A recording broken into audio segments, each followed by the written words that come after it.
A gentleman one day was going on a trip, and he was going by air. So as he got on the airplane, he came to his seat, and he had one of the middle aisle seats. So he sat down, and at the window was an older woman, but on the aisle seat was this young girl. And at first he was really kind of concerned because he couldn't see where her parents were. And that bothered him somewhat.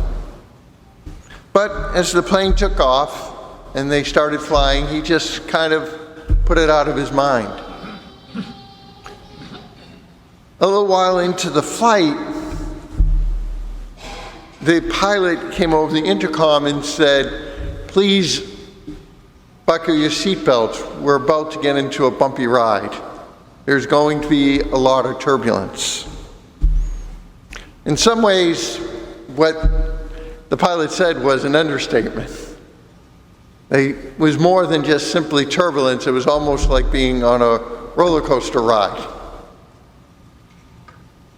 And it lasted for a while, to the point that the gentleman started getting really upset, really nervous. He was truly getting afraid of what was happening, to the point that he was sweating. And he looked next to him at the older woman and saw that she was having essentially the same reaction he was. But then he turned to the little girl and noticed she was completely calm. It was like she didn't have a care in the world. But as the flight continued and as this turbulence continued, again, he was getting more and more afraid, more and more upset, and yet this little girl, nothing. And then they come and the plane lands. They get to their destination. And the gentleman turns to the little girl and says, "I'm really impressed. You showed such bravery in what you went through there without getting scared at all." And her response was, "My dad's the pilot. He's just taking me home."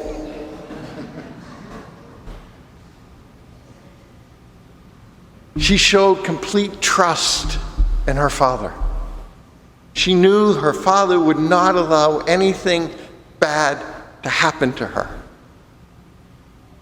And so she wasn't afraid, because she knew she had nothing to be afraid of. Jesus asks his disciples something that seems really, let's be honest, a little ludicrous. He sends them out on a journey with nothing but a walking stick. No food, no sack, no money in their belts. They could wear sandals, but not a second tunic. In other words, the only clothes they had were the clothes on their back. And he simply said, "Go." And they did. They went. The simple reason that they trusted. They trusted that God would provide. They trusted that if Jesus was sending them, that God would provide for what they needed. Not necessarily what they wanted,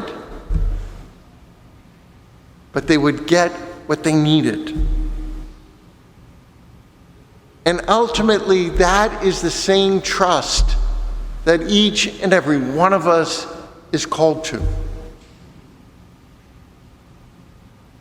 All of us, let's be honest, can sometimes have a rather large list of what we believe is needed. But the reality is, much of what we think is important, much of what we think is necessary, isn't. Just think about when you were a kid and you created your Christmas list of all the stuff that you just had to have, because if you didn't have it, you're going to die. You just have to have it because like everyone else does. And on Christmas Day and you didn't get it, well, you're still here.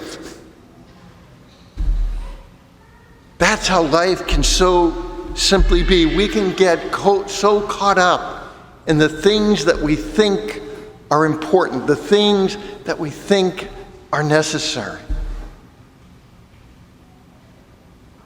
And when that happens, we honestly can begin to lose our trust in the Lord.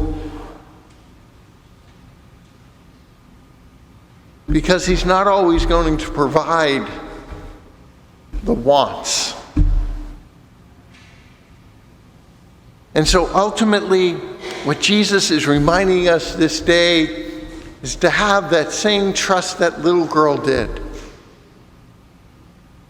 That our God is with us. That He is on this journey of life walking with us. That we will never be abandoned or forsaken. We will never truly be lost. But ultimately it comes down to letting go of the wants and trusting simply that God will provide for what we need. And most likely in ways that we don't expect and in ways that we think, well, God is wrong.